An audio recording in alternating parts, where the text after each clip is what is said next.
volume okay, or does it need to be higher? It needs to be higher. Bob's gonna get it, so I don't have to walk down the stairs. Thank you. Yes, the main knob. The main knob. That's a really good, oh, that's perfect. Yay, thank you. Even more? Joelle, is it more? No, we're good? Okay, I'll project. Well, hi everyone. Thank you so much for being here. If you don't know who I am Jessica Lasky. I am one of the new co-directors of Stories on Stage Sacramento. Thank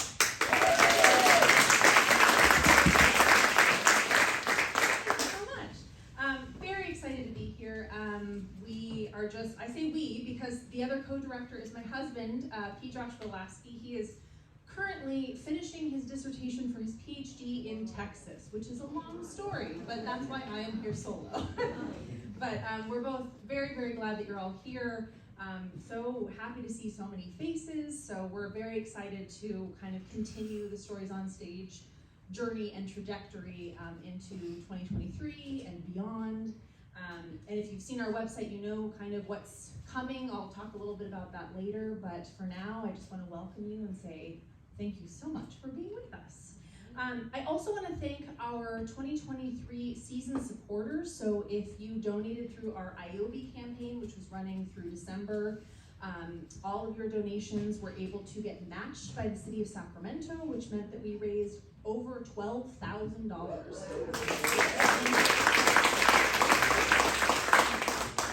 Which has been really wonderful for not only this season, but continuing into the years as we build things, as we also pay our performers and actors. So it's really important that we're all volunteer run, but we pay all of our talent. So it's really wonderful that you guys helped support that.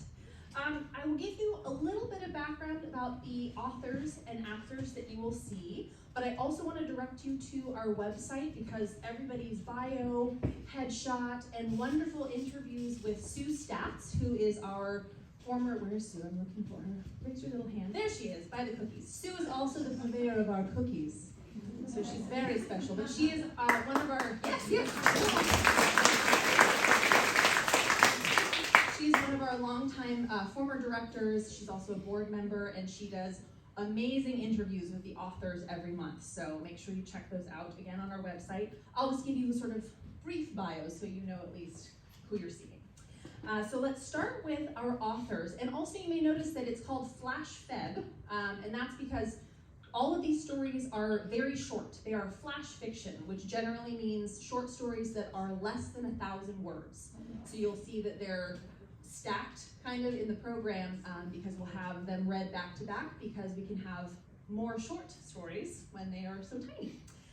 So we have 3 authors and then 2 actors who will be reading all of those authors. So our first author is RoseMary Covington Morgan. We've got wonderful supporters, so thank you for all being here. We're very excited. RoseMary actually retired from a successful career as a transplanting planning and development executive manager to accept a new challenge as an author. And most recently, she published the short story, The Song, in the anthology Storytellers, Tales from the Rio Vista Writers Group. She also has 3 short stories and 2 poems published in the Northern California Publishers Anthologies. It is a very brief snippet of who RoseMary is, but go to the website, read the interview. She's a fascinating lady. We're very happy to have her. Yeah. Our next author is Jim Misner. He is a native San Franciscan, and he was first introduced to the literary world as a paperboy for the Independent Journal in Mill Valley, California. And then he returned to writing after taking early retirement from the entertainment world. And I want you to go read Sue's interview to find out what the entertainment world means, because it's fascinating. And then over the next half dozen years, Jim wrote 1,000 words per week in short story form, so flash fiction. And several stories were selected for literary magazines, including the West Marin Review, which we actually have for sale in the back. And I will get to the for sale stuff in a minute. And then during the pandemic, many of his stories were compiled in book form and published with the aid of his wife, Priscilla. And the book, A Short Ride, was published in the fall of 2021. And all of the pieces you hear tonight are from that book. And it is also for sale in the back. Are you sensing a theme? Our final author is Maureen O'Leary. She is a writer and a teacher Her short stories, poems, and essays can be found recently and soon in Bourbon Pen, Nightmare Magazine, Reckon Review, Oculum Journal, Flame Tree Press's anthology Alternate History, and Sycamore Review, among other places. And she's recently been nominated for a Pushcart Prize, which is a huge deal, and serves as the managing editor of the Black Fork Review. So we're very excited to have all three of them with us. Yay.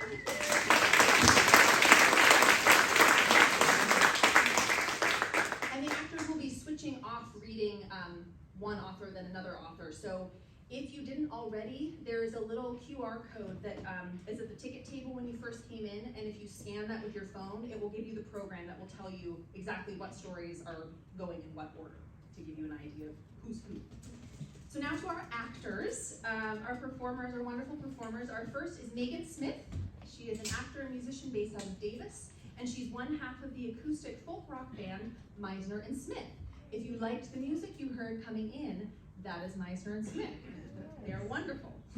She's worked at many theaters, including Capitol Stage, Sacramento Theater Company, California Shakespeare Theater, Tahoe Shakespeare Festival, San Francisco Playhouse, Colorado Shakespeare Festival, and many more.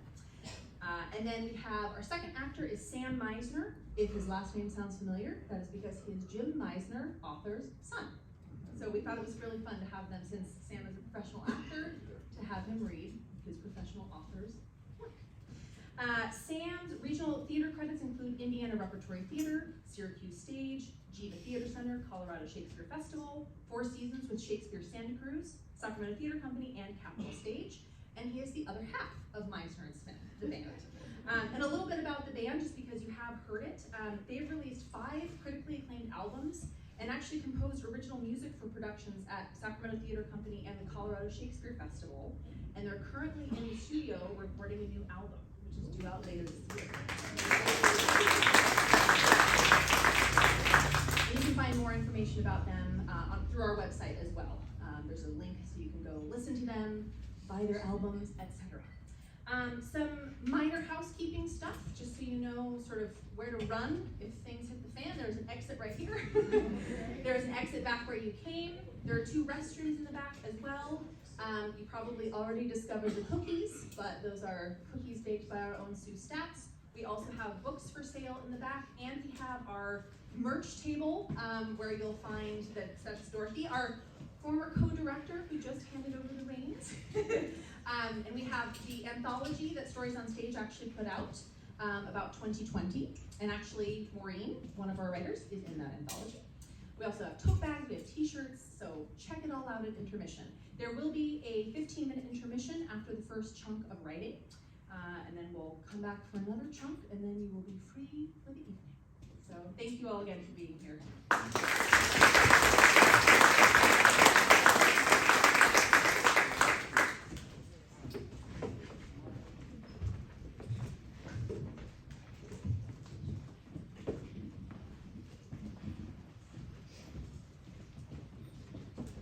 I Knew by the Tail by Maureen O'Leary. I had a miscarriage in the girls' bathroom at school. Stop if I told you this one before. What dropped out of me wasn't correct. The little curl peeping from the toilet bowl was red as a devil, wide eyes blinking in the water. She was a little of me and a little of Cody Hunter from second period. He and I had a thing. That is, we talked a little at Ethan's party in his parents' bedroom closet, so I couldn't just flush her, could I? Her, yes. I knew by the tail. I knew by the red. I knew by the scraping ache inside of me that her leaving was causing. So I scooped her up in some toilet paper, tucked her into the front pocket of my flannel, went to the office and got a pad for the blood and ibuprofen for the pain. It turned out she hated school as much as I did. And I was afraid she was starting to die after I went back to math class. So I walked out of the school, past Pete, the security guy who never cared who came and who went as long as they looked like they knew where they were going. Her needle-sharp teeth poked through my shirt fabric as she searched for my breast, but she couldn't have it. I was only 16, and that was not what I was for yet. The beach was a short walk from school. Nobody was there in front of the boardwalk at 10 a.m. on a Wednesday in April, except for the homeless people and one family on vacation shivering under blankets on the sand. She wiggled in my pocket as if she were made of pure, sleek muscle. And I told her to be careful or else she would fall out. I guess she could smell the salty water. I guess she could hear the barking seals under the pier because she gnashed her tiny teeth and almost wriggled through the hole she bit through my pocket. I knelt by the edge of the foam from the sea and lifted her face with my both hands to press her against my cheek. She licked the salty tears from my skin, mixing with blood from where she bit me by mistake. I love you, I said, my mouth humming against her back. I love you. The water was icy cold, but I kicked off my boots and waded in. I would not let my daughter go into the shallows where she could get picked off by one of the grimy seagulls fussing above our heads. I would not throw her as if she were garbage, as if I didn't want her. I cupped her close to my heart and walked into the waves until they were deep enough that they hit me in my soft belly. I gasped with the cold and almost fell down. But two strong hands braced my calves, keeping me upright despite the sucking tide. I looked down at the water pulling out toward the wide open sea, and there were women there, swirling around my thighs, their long green hair streaming behind them, their beautiful tails curling and flexing. They bared their needle-sharp teeth and caressed my feet and held me steady. So steady as I bent to dip my daughter in the foam. My daughter, who was already singing in happiness as one of the women reached for her, gathered the baby to her breast, and swam away.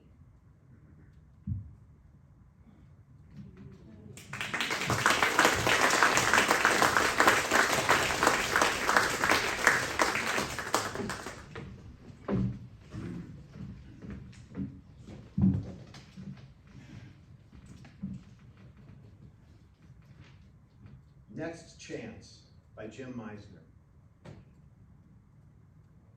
Halfway across Nevada, I discovered we'd forgotten the ashes. Slanting rain pelted the pickup, and a queer light came off the Ruby Mountains to the east. "Where'd you see them last?" I asked. "You were holding them. The urn in one hand, a beer in the other," Jean said. "No, I wasn't. I haven't had any beer in the house." "Whatever, a soda, a can of pears, you were holding the remains, like wondering where to put them."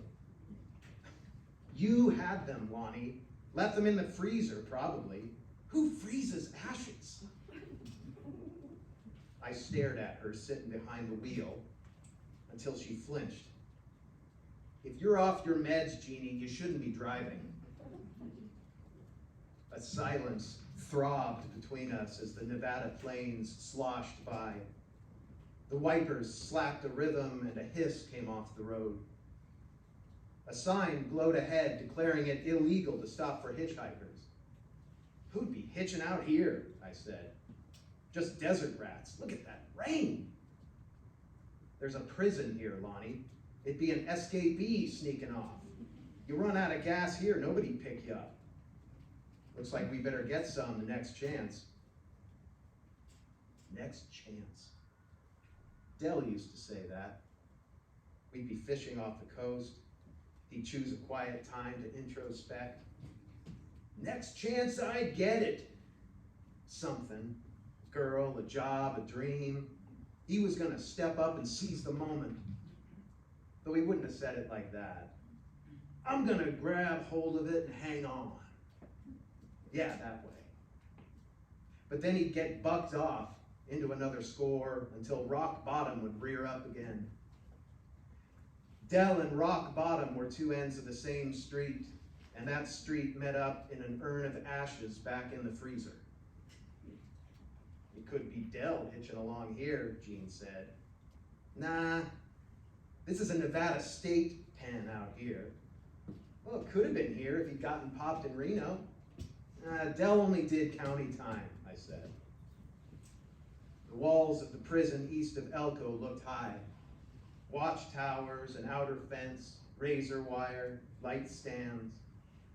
In some sage, the only vegetation, I envisioned a rabbit and coyote playing out the string.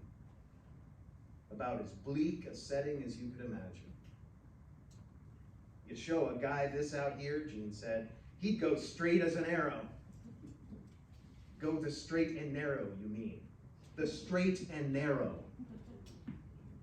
Jean was almost as close to Dell as I'd been, but she would have thrown out those ashes, always cleaning up, dumping stuff.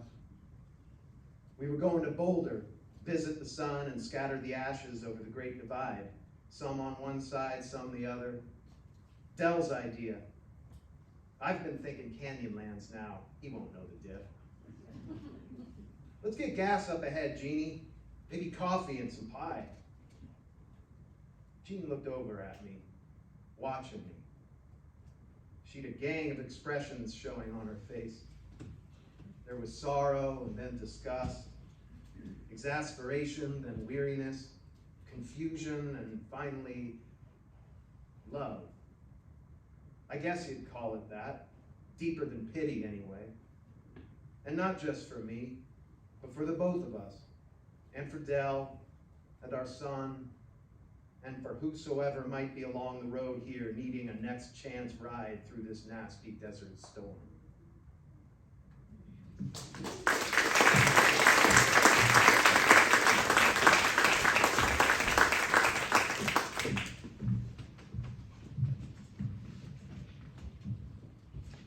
Waterbird by Maureen O'Leary. We watched through the back window as she ran after our bus in the rain. We, dry, confined, going forward. She, free, floundering, all possibilities open.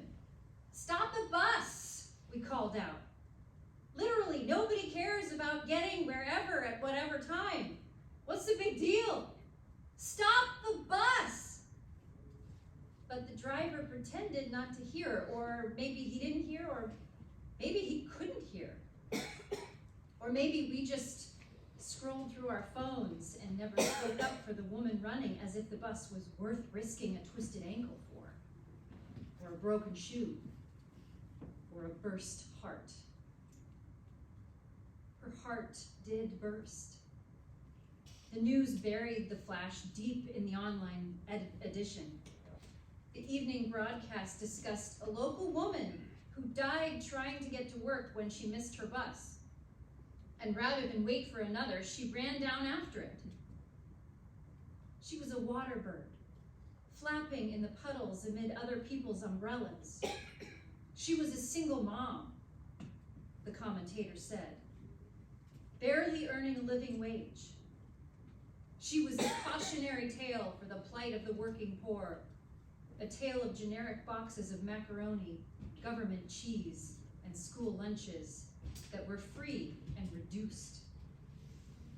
She had shelter, the commentator said, but she needed wheels. She was left behind, always trying to catch up and never able to catch up.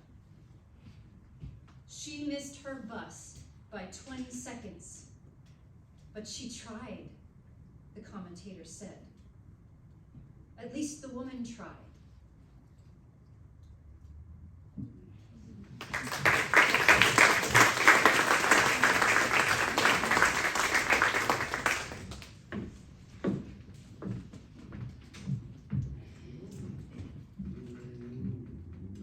Rodeo days.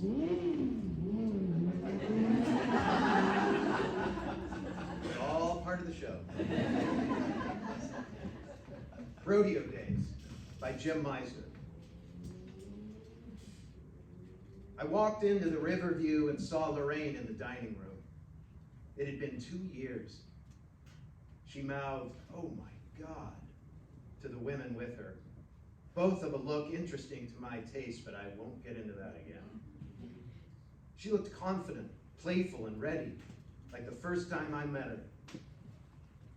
I didn't know the guy sitting with her pouring wine, cuff-length, catching light off the Missouri. In my heart, I bawled like a calf as I started for the bar. My heart heavy as stone, me clumping along, her old line coming back to me in a jolt. "You gotta do something about that walk." That type of brassy crack set the tone for what I guess you'd call our friendship back then. That and the way she'd smoldered up against me in the beginning, her face in my neck to whisper, "Don't mind what I say, Del, I'm with you all the way." But out in front of everybody else, she'd shoot off another line like, "Keep your ride in the saddle, cowboy, we're just doing the two-step tonight." Like she wasn't intending to fire off with me in the parking lot later. Laramie Lorraine, a ride for sure. Wild Rainey with her wide-set eyes, lifting her long, wavy hair up with both hands like antlers shimmying out of her tight red dress, the hotel neon flickering a beat to the MTV. And this old at 29 steer wrestler hears, "Limp that lumpy walk over here, Del Davies, and let me see if I can buck you off to heaven." And I'm thinking, why you gotta talk that way when I just want to be sweet on you? So I shoot back from where I'm sitting against the dresser, naked to the waist. "You're way too much horse for me, gal. Now hush up before I stop loving you." And she goes off, reprimanding herself. "Rainey, don't go talking to Mr. Rodeo here so bold. You scare him off." Whatever it was she was twisting to get at or out of, I didn't know. But then tears came, and they were real as a young one wailing for a lost pony. And then she excused herself, wrung her hands, and whined, "Must be the Shoshone on my daddy's side. Can't hold the Johnny W." Well, that was then, the way it went in the early days. Then there was later, the what do we do now days. We both knew there was gold there, but who was going to mine it? Neither of us built that way. Too dangerous, I guess, even compared to rodeo. As I was getting to the bar, I heard her over my shoulder saying to her friends, "Rodeo star. Can't you tell the way he humbles along, not even checking out his fans?" It took all I had to keep moving and not look back. I checked for the bar exit, but I didn't quite have it to quit, so I hauled myself up on a stool and ordered a double. "Over?" Make it straight up. "Haven't seen you around a while. Haven't been out, really. How the folks? Getting along?" And getting along. The barkeep went to tending, and I saw in the big mirror one trail-weary rider. I tried to smile on, but it looked like I was fighting glare. She hadn't followed me, but I was between that being good or not. If given the choice, I'd as soon not be mulling over Rainey. What's gone by is bygone. And then, of course, I'm remembering her back at the Montana Regionals. I'd ridden into the top 3 before the final day, and we were celebrating my getting in the money and her finishing grad work at Missoula in rock science. I made some off-the-wall comment about her girlfriend on the dance floor being a double-A choice, and Rainey got this look on her like I'd seen in bar brawls, and we were in it. You like it, you step up, Del Davies. No, I'm just saying, Rainey, trying to laugh it down. The silence from her burned as she looked away. Her hurting hit like sleep. Rainey, don't take it like, no, you try this on, Steer Rider. She'll like it when you hold her down. Lorraine, I hope you're funning me along. I'll tell you what fun is, cowboy. Try and find me next week. I followed her out through the lot until she swung a hook that landed. I watched her coupe slip slide out of the gravel and stood there hoping she'd calm down by next week. But by then I'd be in Denver and, as it would turn out, be wrestling my best times ever. Del Davies, Cody Wild, riding jumper, getting after big balls. Go get it, Cody. Hi, dreamer. Mind if a crack in the head rock hound joins you? Good to see you, Rainey. Got some catching up to do, Del. Still the same bright-eyed Lorraine. And I'm just shaking my head, happy to have run into her. God, you look great, babe. Am I drooling? Down, boy. Come here. I'll rub behind your ears.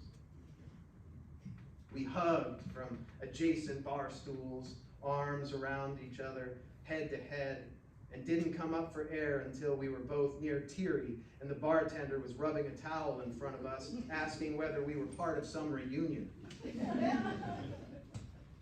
After strolling along the river in the low sun, our hands getting chilled, we went back to my room at the Elkhorn. We were tentative at first, then downright clumsy in the middle, but found the ending all right, even though we kind of forced it. Rainey seemed a little fragile, even frail. What really felt different, though, she wasn't challenging me anymore, demanding my attention every moment, wasn't insisting we be true to the grain. I understood then that that was how, in the past, she'd get outside herself, away from her trouble, whatever that trouble was, men, family, her too handsome, unfocused self. And then I asked her about her hair, innocent enough, just goofing around. Looking good, Rainey. This your own hair? Braiding it around my finger. Some of it, she allowed, looking away, nodding and feeling things scoot along. There was a quiet moment where some answers came to questions I'd never quite formed. It's all real. They're called extensions, not all mine. She looked over with a face that said she hadn't wanted to talk it over then, but I understood it to be some deeper than that. Like maybe she hadn't wanted me loving her if she was going away. They said I had a couple years. Been all now that, Del. But hey, we were good, hey? Cufflinks was Dr. S., oncologist out of Butte and Seattle. The bubbly was a celebration of remission. The girls were her sister and best friend. Their short hair, what remained of what had been braided into Rainey's in solidarity. You wonder what there is to say, and then you find yourself saying, Jesus, Rainey, you don't tell me and you just take off? Did you look? Of course I did. We stared at one another, silent for what became a big moment. I saw you ride last fall at Pendleton, she said, changing course, and some on the Cowboy Channel. Time rolled over, backed up like it hadn't passed at all, then came rushing in like someone opened a big door. I was thinking, now it might be a ride that goes to the bell. But it's gone, Del. There's no more they need to do, she added, rolling over on her belly. Suey shucks, life its own self. And so you just live with it, huh? Yeah, darling? Or not. Our time together had a big question mark spiking through it. With me performing on the circuit, Rainey picking up the pieces of her rock world. We were talking up a small working ranch, maybe around the Wind River. And then she found some project on the western slope getting dusty like she hoped. And our long letters became so rich and considered, I knew we were getting something wrote out. We holed up in the Central Rockies that off-season, our simple pleasure walking the snowy streets of Pagosa arm in arm and sitting in the hot springs breathing steam. The mountains pitched their winter and the creeks and river hardened, so we hunkered down around our own heat best we could. And then it all came back in early spring, slamming Rainey like a freightliner. She was down for the count before the end of summer.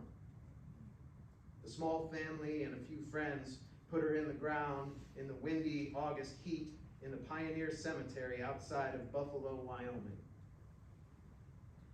I struggled up the slope, holding my Stetson to keep it from sailing down the Powder River. A minister said the blessing over her, and eventually we all started off, hearing the kerkeer of red tails worrying the dust.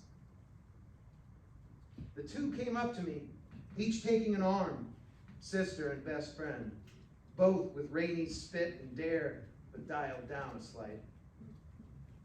They looked over this sore, punched-out cowpoke, both of them holding tight to me, gimping along, the prairie grit staining our tear-tracked cheeks. Llewellyn, here's our cowgirl's dream boy, man. The famous Del Davies, Cindy Sue, no other. My sister's only one. The rodeo star you are, Mr. Man of the West. I didn't need to edge a word in. Our steps found cadence to the preacher's poetry that Cindy Sue refrained. Where dreams meet mountains and mountains sweep along, and like this river here, time just glows by. I hugged the girls to me in that hot Wyoming blow, and we wept for a moment, our great ache becoming one thing, and just the dust remained.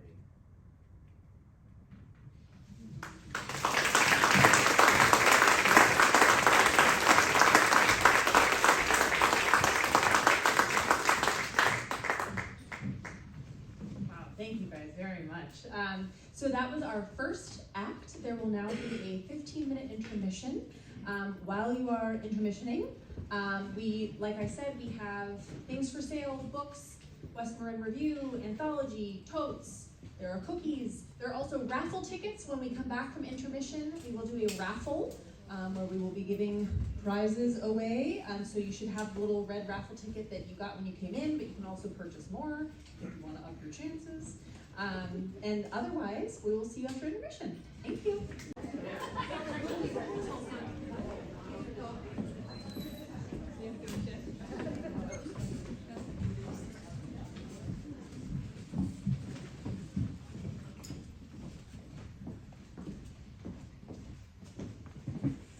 Wishful Thinking by RoseMary Covington Morgan.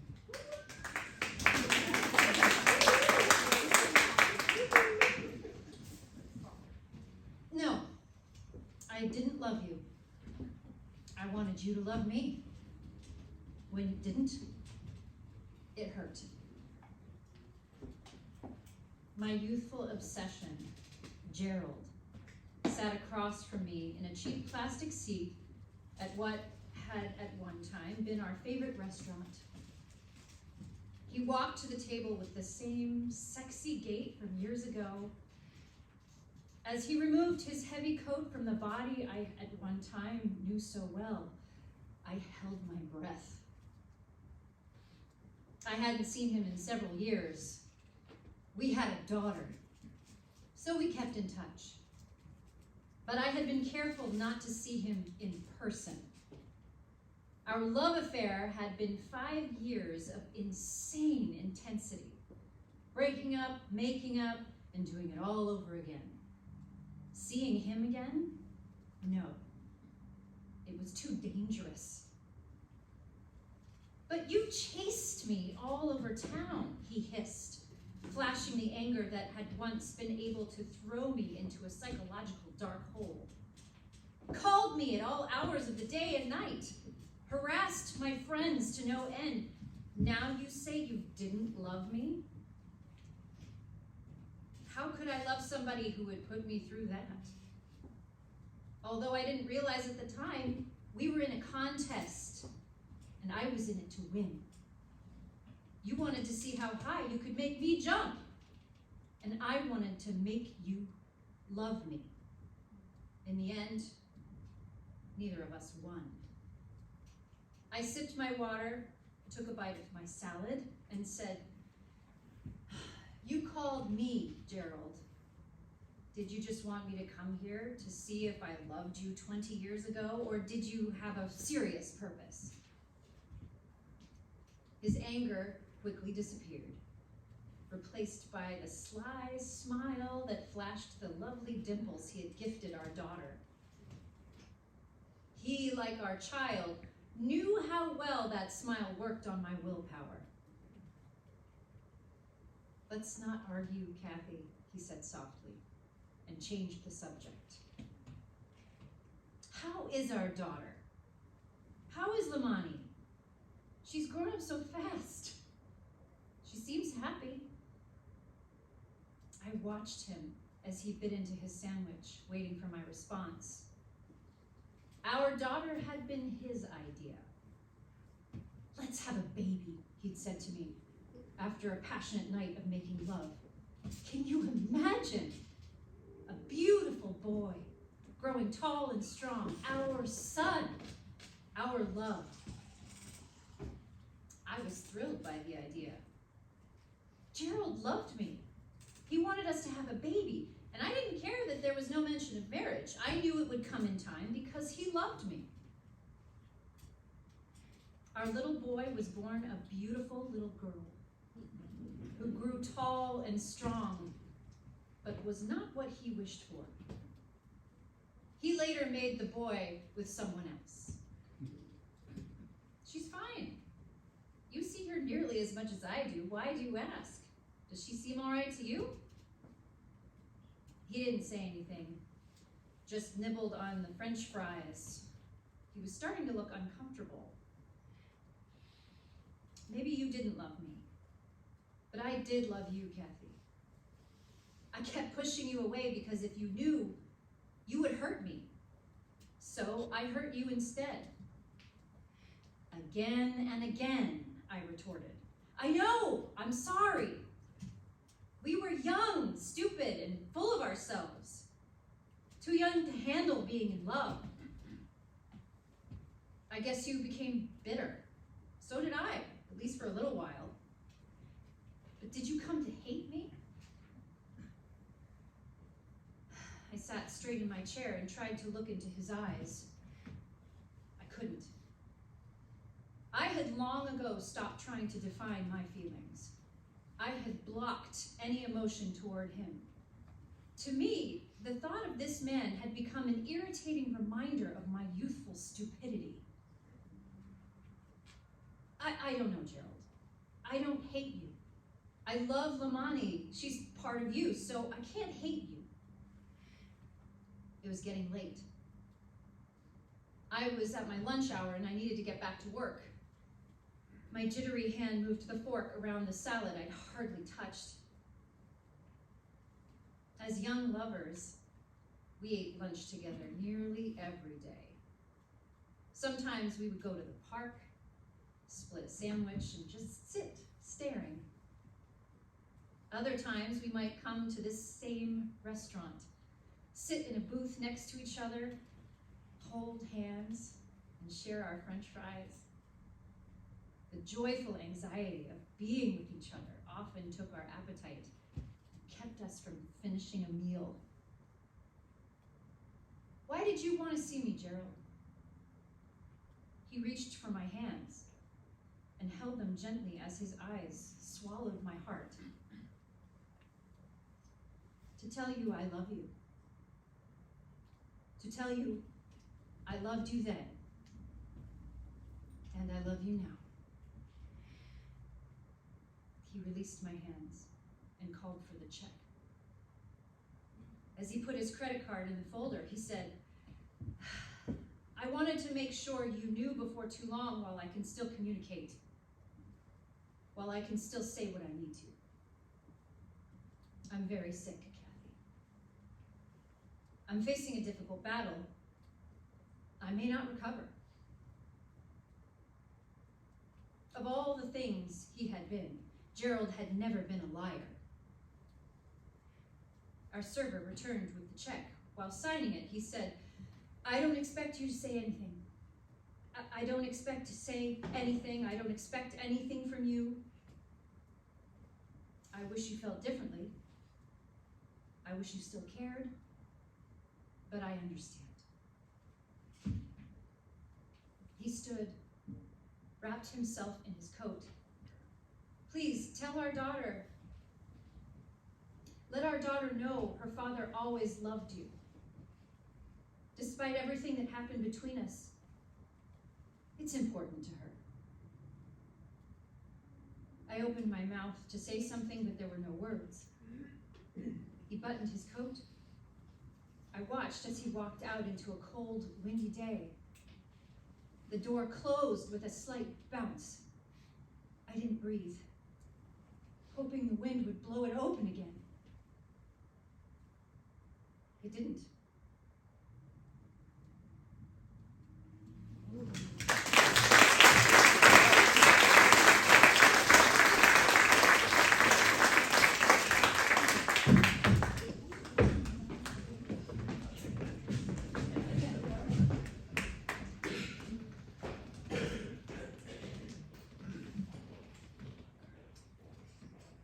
The Empty Rope by Jim Misner. Former team roping rodeo veteran and present-day rope braider Del Davies crawled out from under the rock that leaned against the hard place he called home. He slapped some dust out of his Wranglers and hobbled over to his local branch of the Laramie Bank and Trust. Against all the principles he'd espoused for 40-something years, Del Davies had decided to join the other side, telling the manager and minority stockholder, Clyde Wyatt Walters, he needed to borrow $120,000. Dollars, Del? Exactly, cousin. For what? Clyde Wyatt said. Del offered how he was going to develop the shale oil deposit that lay beneath his spread, the old Henderson place he'd leveraged into some years before. And now that old lady Henderson's gone to heaven, CW, and deeded me the mineral rights, adding with a dip of his head, God bless her Swedish soul. Clyde Wyatt said, hold your horses, Double D. This'll take some lawyering. Clyde Wyatt, I'll need $120,000 every month till fall. That's 6 installments. He tapped the folder that lay before him with 2 fingers and described it as an engineered geological EIR. When his cousin didn't blink, Del said, that's an environmental impact report. I know what it is, Del. I'm the banker here. And it's a roadmap to riches, Del said, the braider in him threading an overhand knot in a new lariat.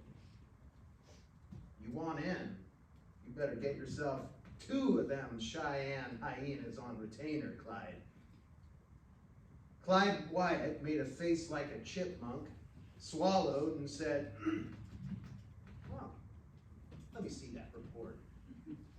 Del Davies started to give it over, but said, all due respect, Clyde Wyatt, you wouldn't know the important data from the gobbledygook. Del had never used the word data before. He liked how it sort of popped out. He said he'd save Clyde Wyatt the trouble and explain it for him. Of course, there wasn't anything in the folder but the morning edition of the Laramie Bugler and a fat stack of vet bills. In a lowered tone, Del Davies sweetened the pot, looking around, then whispering, "MK Industries, Clyde Wyatt. That's Morrison Knudsen." "I know what MK is, cuz," Clyde Wyatt responded. "MK's offering all I'll be needing to borrow ×2 to walk away." "That's more than 1,000,000 smackers, Clyde Wyatt.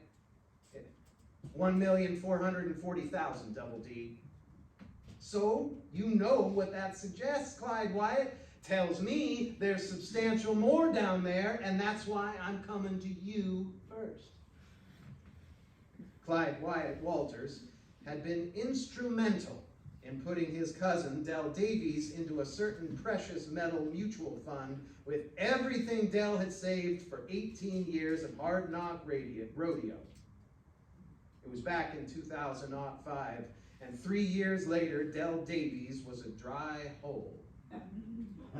Of course, 2008 had amounted to the fox in the hen house for free market capitalism, and while nobody was yipping too proud of it lately, Clyde Wyatt did seem to have plumped up a bit.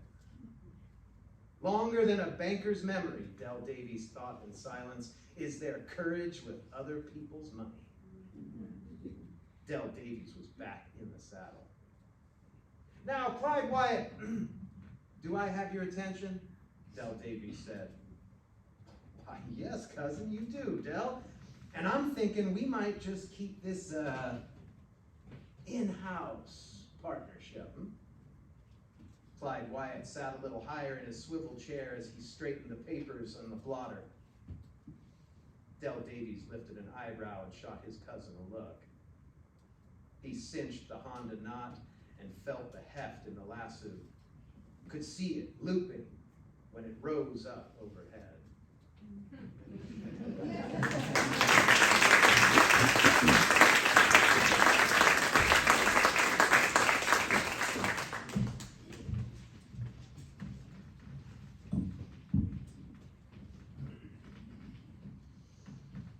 The Ghosts of the Bees Weigh In on the Dishwasher Argument by Maureen O'Leary.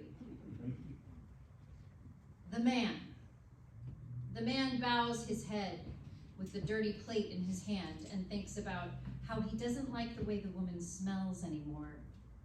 She's been avoiding carbs, so her sweat smells like metal these days. When before, all he would need to get hard was to bury his nose into the honeyed space behind her ear. This morning, he senses metal under her perfume. Ozone, the scent of a machine working efficiently and releasing almost no emissions recognizable to the human olfactory system. She smells like a factory. The woman. The woman wants the man to put the plate in the sink and leave so she can wash away his egg yolk. She wants to reorganize the dishwasher so that the pre-rinsed plates stack together like pages in a book, so that the knives go with the knives, the forks go with the forks, and the spoons go with the spoons. She doesn't want him to watch her, and she feels vaguely ashamed, as if she has the urge to masturbate or eat chocolate ice cream right out of the carton with a spoon meant for serving rice. The shame pops and rolls in her throat and turns to rage. The author. Back off, the woman says, and the man's face falls, so that for one tick of the second hand on the kitchen clock, he looks like a little boy who was just trying to help, who's trying to help his mother, and his mother has snapped at him for no reason. His lower lip trembles. His cheekbones recede. His face fattens into round cheeks. His hard fingers become soft, knuckles pudgy. His hands are blind as starfish and innocent that way, as if they could never mean any harm to anyone. The man. I didn't mean any harm, I want to say, but I don't. The dishwasher is meant to wash dishes, I say, every word burning acid in my throat. It was me who made the money to buy the dishwasher, let's be honest. I work much harder than she does. Half the time when I leave in the morning, she is still sleeping after staying up late doing her work, she says. But what she means is writing stories that nobody ever wants to read or certainly pay for. I smash the plate in the sink and knock the floor where the shards might cut her bare feet. The mother spider. The mother spider knows that none of what you are saying matters because she has no voice box. She weaves her crunchy, haphazard web above your heads. The flies from your compost bowl are all she needs, and she sucks them dry. She is afraid of you, but she judges you too, because who gives a shit about the dishwasher? Your kitchen is a mess. Empty your compost before you snipe at one another over the dishwasher. But then again, don't. The flies are good for the mother spider. She needs to keep her strength up after laying so many beautiful eggs. The house. My walls are spongy and near collapse as they fight over nothing. A flock of bees lived between the drywall and the frame once, and I still hold the papery honeycomb in the secret dark parts of me. I smell like honey inside if you press your nose close to the space below the window. Do you get the sweetness? The musk?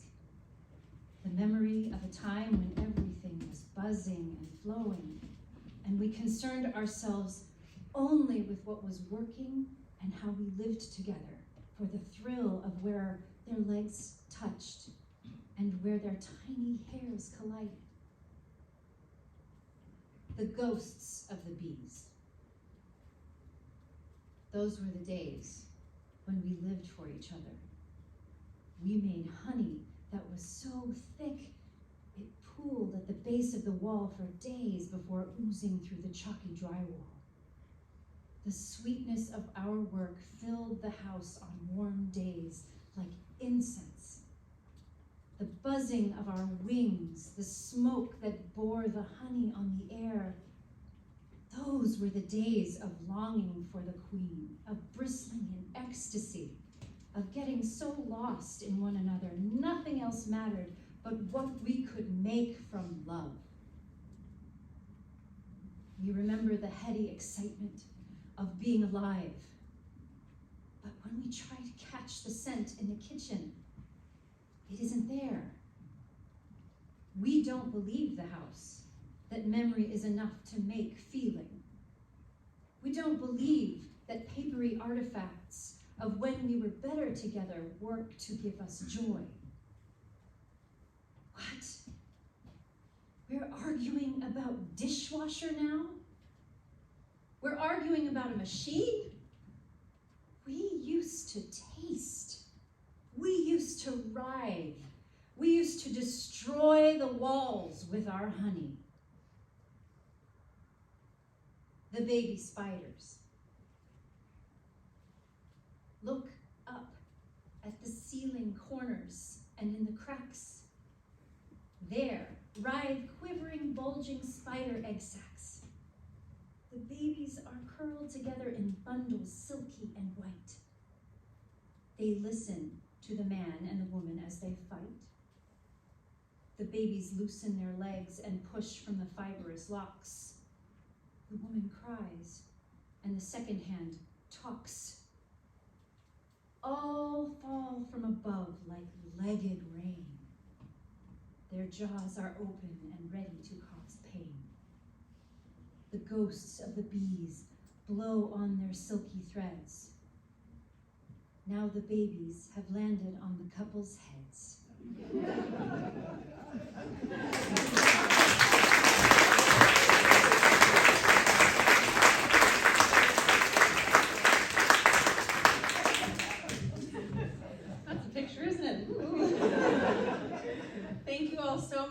coming. That is the end of our program. Thank you again for all being here. I also neglected to do this at the beginning. If we could have the house lights, I wanted to have the authors raise their hands. Yeah. So Rosemary, can you raise your hands so we can all see?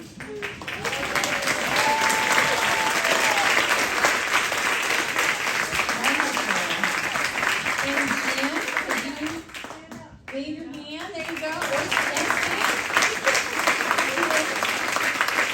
And Maureen.